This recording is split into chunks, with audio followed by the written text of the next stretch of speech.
This portion of the news is brought to you by the new Shell and Leaded, designed for extra miles.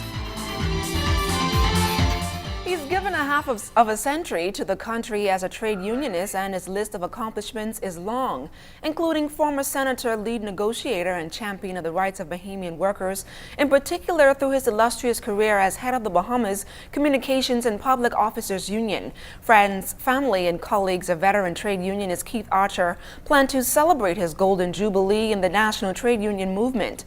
BCPOU President Bernard Evans called Archer his mentor, while family representative Jenny Archer claims he has always ensured the rights of workers were preserved.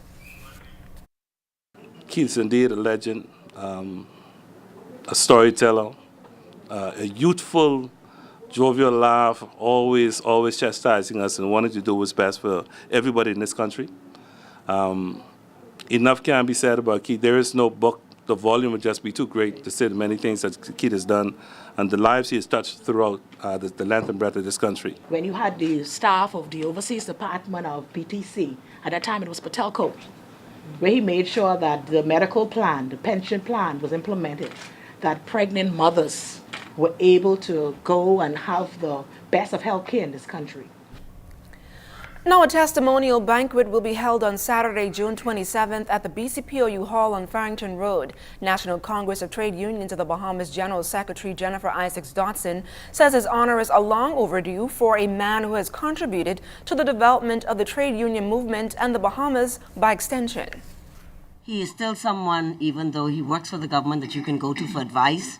He's always willing to give advice and to help young trade unionists, and to help to educate them and to maneuver through the maze sometimes of the trade union movement and the various politics that you have to go through. He is always there to give you sound advice. So we are so proud that this committee has decided to honor him, but I'm sure that he will also be honored by the National Congress of Trade Unions Bahamas. By, of course, we name persons, name Labor Day after various outstanding trade unionists, and I'm sure that that will be happening very, very shortly for Brother Archer. Dedicated, faithful, and honest is how family and friends describe centenarian Antoinette Wish. The native Long Islander, who is a longtime resident of the Centerville constituency and daily worshiper at St. Agnes Anglican Church, was honored for her 100 years of life during this morning's worship service. Described as a true woman of faith, Archdeacon Ranford Brown reminisced on attending church every day with Mrs. Wish for most of his life. It is because the discipline of Antoinette Wish that she is where she is today. And so she is a challenge to all of us to stop where we are and answer the question, you bad, who is Jesus Christ to you today? As we begin our celebration of dedication. Meanwhile, St. Agnes held a birthday party for Mrs. Wish after this morning's service. She got her birthday cake and smiled at tributes made in her honor. You have witnessed so much in your lifetime, and not so many people reach your age and look so fine. Amen. Mrs. Wish has also expressed her love and care for others, as she has adopted so many families from St. Agnes as her very own. Indeed, she is a blessed woman. She is the most wonderful example of a woman that you can ever think to follow. And we just want to say thank you for being you. Thank you for allowing us to share your life. And we love you so much.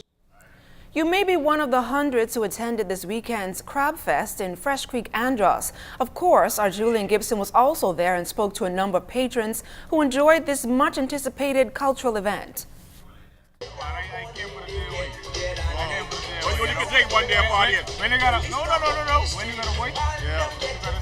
What do you like most about this event? I think I just like the atmosphere and the people. Because everyone's excited to be out here, so it's just a fun day. Have more activities during the day. Like that t-shirt contest and bikinis, swimsuit stuff and yes, on the site. That's awesome. Yeah. How you grab suit day? So you came to Grab Fest for what? For the suit? We having a What do you think needs to happen to make this big and better? It probably needs to be on like a holiday weekend. Yeah. And then more people will come. Yeah, more people will come. It's fat? Yeah. So that egg and everything? And you ain't sharing? So how come you ain't no crab here, crab here? Crab fest is for crab. Or you eat the crab with the rice? Right. I like the baby people can come together in a neutral setting. Let's enjoy some baby fest. Where you from? So you'll come back to this again? Yeah, absolutely. We had an amazing stuffed crab from one of the tents over there, and it was amazing. That's the first time you ate it? Fun. Yeah, yeah. How did it taste? First time I ever had stuffed crab. Jed brought me to crab fest. Reporting for the ZNS News Network, I'm Julian Gibson. And that does it for this portion of the news. Hear from the Bahamas' newest baseball draft picks when Kelsey Johnson returns with sports.